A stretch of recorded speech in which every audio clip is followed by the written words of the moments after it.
Hi everyone, welcome back. My voice is getting a little bit better. Today I'm going to talk about, I'm still in the process of grieving over the death of my mom. She passed away a few weeks ago at the age of 86. And understanding death on this side of my previous Jehovah's Witness beliefs, coming to terms with not being afraid of death. There's not a fear about death in the Jehovah's Witness religion. At least that's what I was raised with. And when I witnessed at my mom's service, because there were a lot of Jehovah's Witness people who were there, because my brothers are so active in the religion. There's a sense of fear about life ending, and I am of the belief that death is a part of living. And my mom was very fortunate that she, was able to live a fairly full life and made it to 86 years old. Death, I think now, is just another chapter in our existence. And my mom's death was really peaceful, at least for my perspective, being a survivor, being one of her survivors. But, she was sleeping for several days. I held her hand for a lot of hours and speaking to her and singing to her, playing her favorite songs. My mom really loved musicals. And so I did have her Broadway shows that she liked and what I remember she always listened to when we were younger and growing up.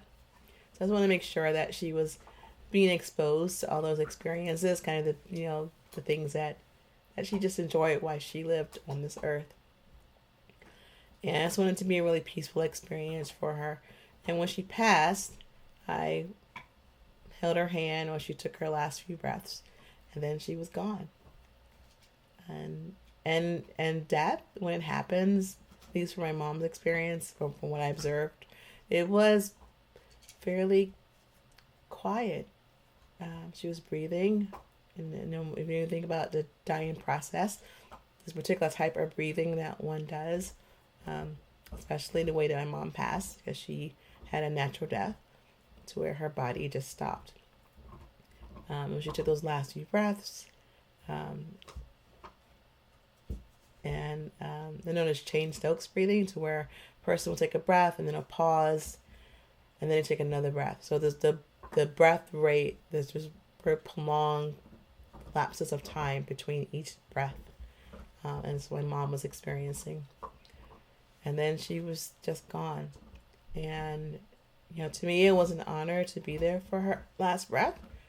I think about, she was there for my first breath of life, and I was able to be there for her last breath. Death. I spent a lot of time with my mom after she passed. I picked out her clothes.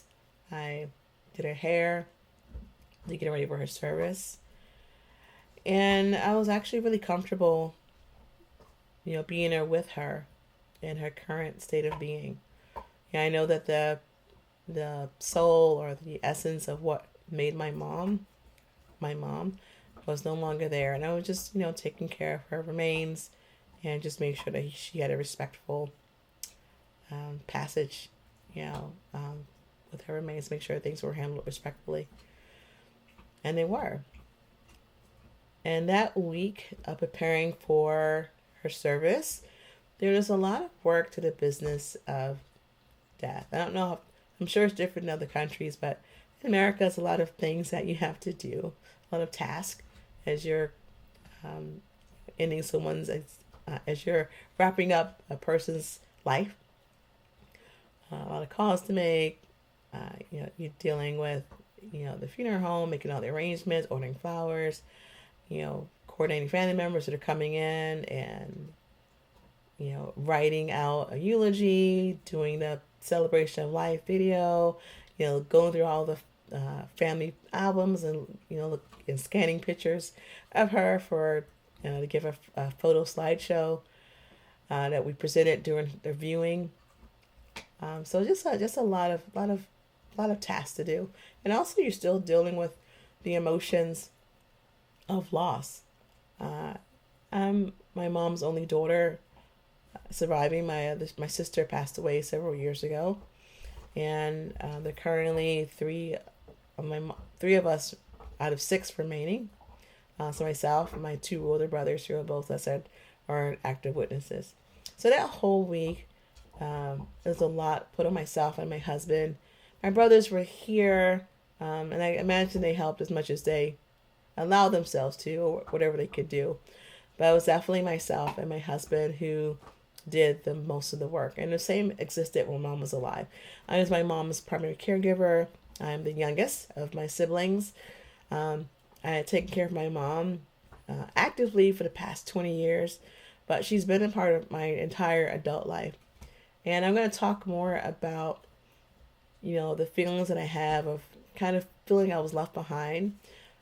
There was some estrangement between my siblings and my parents because of, alcoholism and, all the things that goes into that you'll find in a lot of Jehovah's Witness families. There's a lot of dysfunction.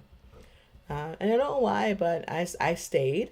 I think some of that was manipulation and a bit of brainwashing from my parents, of feeling that I was somehow special and my siblings were rebellious, and I believed it. And so I thought it was my duty to stay and be bounded as a dutiful daughter. And I know there are a lot of people who've had that same experience, in Jehovah's Witness religion, also outside. I know that my experience is not unique for being a Jehovah's Witness child. So, that week was really busy. And my last active service to my mom was to do her hair. That was one of the hardest things that I have done. Now, mind you, and my background is in healthcare, so I'm not as strange to, seeing dead bodies, but it's definitely different when it's a family member, and definitely more different when it's your mother. So I did a hair. They had part of the process of death care is that the funeral home will cleanse the body. They washed her hair so she was clean. And oddly enough, I had just washed her hair the week before she passed. I have her on a schedule. I would go in and I would shampoo and take care of her hair. But anyway, they washed it, and so I had my blow dryer, and so I did a blowout. So I blowed her hair out, and then I curled it to make her look like on her best day. And they already had her dressed after they cleansed her. And that took me about an hour and a half, about 2 hours to do everything.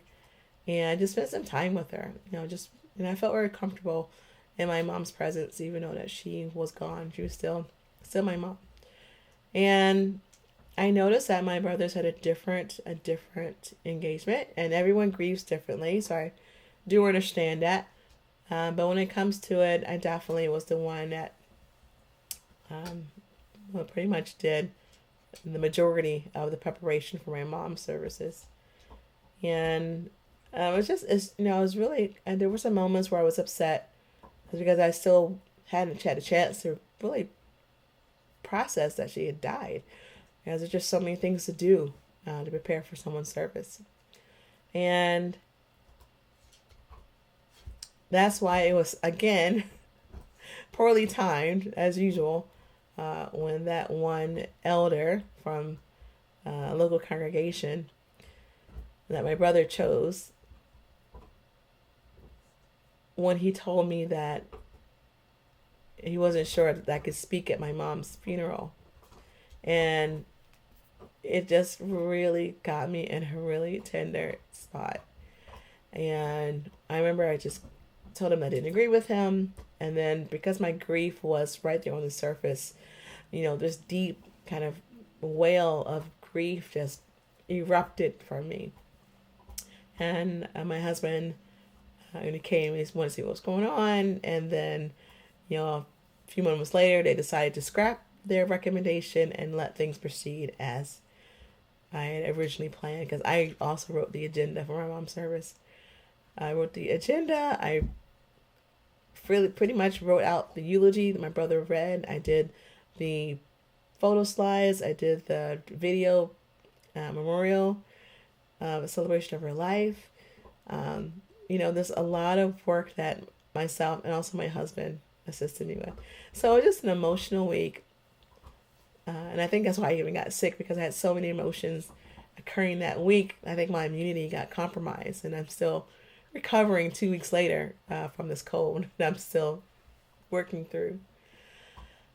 So what I definitely learned that moment when that elder told me that there was some question because of the outline. Witnesses have outlines for different things. There's an outline for wedding ceremonies, outline for funerals, and they have an outline for the Sunday talk. And so when he told me that my wanting to talk about my mom's remembrance through remembrance of our mother didn't fall in alignment with the outline, and just in that moment, just a lack of compassion and authenticity and empathy, and also just learning to read the room.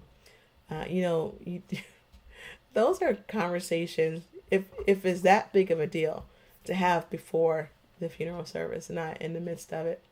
But I wasn't surprised. I came prepared for some type of nonsense, and it showed up. And maybe that's my own doing. Maybe I manifested that. It's possible. You think about something, that thing will happen. But that's not what I was really thinking about. There were so many more things that were in my mind that week, and not necessarily about what they were or were not going to do. Anyway, so in that moment, after the wailing cries came out of me, I literally rose up, and I felt like I had rose from the ashes, kind of like a phoenix. And I felt so empowered. And in fact, my husband was concerned, and he said, "Do you want to go outside, get some fresh air?" And I remember I stood up, and I wiped the tears from my eyes, and I put my hands on my sides. I'm like, "Nope, we are going to finish this." And I remember I just marched back into the chapel, and I was so confident in what I needed to do, what I wanted to do, and what was going to happen. And I was very clear in my goal, and very clear in my purpose, and that this funeral was going to be a celebration of my mother's life. Was she perfect? No. Am I perfect? No. And it wasn't about that. It was about taking a moment to mourn the loss of the woman who gave me life. And I got up and I did my speech about my mother, and it came out with such clear conviction and compassion and clarity that you may not believe this. Well, I'll just say it. So there were so many. Okay, so first of all, in the Jehovah's Witness religion, unless they've changed it, but from what I remember, when as a female you are given certain parts to speak to complement one of the men's talks, but you don't get up and do your own talk. It's usually you're part of something. And so when I got up and I did my speech, or they would call it a talk, and I was so clear and purposed in what I was speaking about and why, that people felt that. And I had so many women who came up to me who were Jehovah's Witnesses, and a lot of them were currently caregiving for their aging parents. And so many said, "Oh my gosh, that was, the things that you said about how being a caregiver is hard, is really hard work, and it's challenging, and it's not always easy, especially if someone has a challenging personality, how taxing that is on you mentally and physically." They were telling me how that gave them encouragement, that someone really understood the kind of difficulties that they were currently experiencing, and that I gave them encouragement. So I almost wonder, is because they're so not used to women standing up and not just supplementing someone else's talk or supplementing someone else's presentation, but going up and standing up on their own and speaking about the type of strength that one has, that we as women have. I think was quite refreshing to them. And even the person that denied me of speaking up, he even came, oh, just want to say that was a great, talk you said about your mom, and, and it was just so heartwarming. And later he actually apologized to my brother because he found out through his own research that he had misinterpreted whatever he was reading as outline. And even then, like, to me, what's really most important is in that moment, the lack of compassion, the lack of humanity that was exhibited when you're telling someone that they cannot speak at the funeral that they are paying for, that is their mom, and you're the guest here. So that was very interesting to experience that. But what I did learn about myself, is I have such bravery and such courage that I could still stand in that moment, even in the midst of my grief, and still be able to call out when something was not right, and to carry on and to move forward. And I did. And I got everything accomplished that I wanted for the celebration of my mom's life. And I have no regrets at all. Oh my goodness. I still can't believe that happened. But I'm also even more proud of myself that I was able to walk through it. As I said, he did apologize, not to me, but he apologized to my brother. I would prefer it if he apologized to me, since the offense was made to me, not my brothers. But I guess that's as far as that's going to go with their particular belief system. That's as close as we're going to get to kindness and just general human compassion. Oh my gosh. But my grief journey continues. It is a process. There's still some days, and I know it's only been 3 weeks, where I feel like I can't function, or I just like trying to trouble getting motivated. And some days, some moments of the day, I'm doing okay. And that's just part of the process of grief. And and it's also very interesting because grieving my mother, who was the catalyst for our family becoming Jehovah's Witnesses, and to see in the past, in the latter half of her life, Jehovah's Witnesses were not an active part of her life. My mom went to Pentecostal churches. She went to non-denominational churches. She's been really open to other types of faith, and I know she would entertain Jehovah's Witnesses a little bit because my brothers are Jehovah's Witnesses, so she would be able to converse with them about it. But my mom celebrated Christmas, Halloween. She enjoyed all the holidays. She was a registered voter. She lived the second half of her life the way that she wanted to. And I'm very happy that I was able to be a part of that. Even though we had a rocky start with some of the choices she made, and, in cahoots with the Jehovah's Witness faith, and also her own mental health and dysfunction as well. That was just a bonus. So when I look back on my life of taking care of my mom, there are some highs and lows, right? Like any parental-child relationship. But I am pleased that I was able to, take care of her needs as she needed, and make sure that she had a good life. And I did all those things without a religion telling me that it was the right thing to do. So I'm really pleased with my decision, and I have no regrets. I have no regrets regarding that. So that's it for today. So please share with me, if you have dealt with grief in your life, what your process was. I'll definitely look to see anything that I can do to help me along my journey. I am still in therapy, so I've been working through that as well, and it's definitely part of my therapy is dealing with the grief of loss, and how that makes me feel, and also in relation to that Jehovah's Witness experience and losing the parent that introduced Jehovah's Witness religion to our family, and seeing how she lived her life and how that was no longer active part of her life in the past almost 40 years of her life. So that's it for today. Thank you for watching.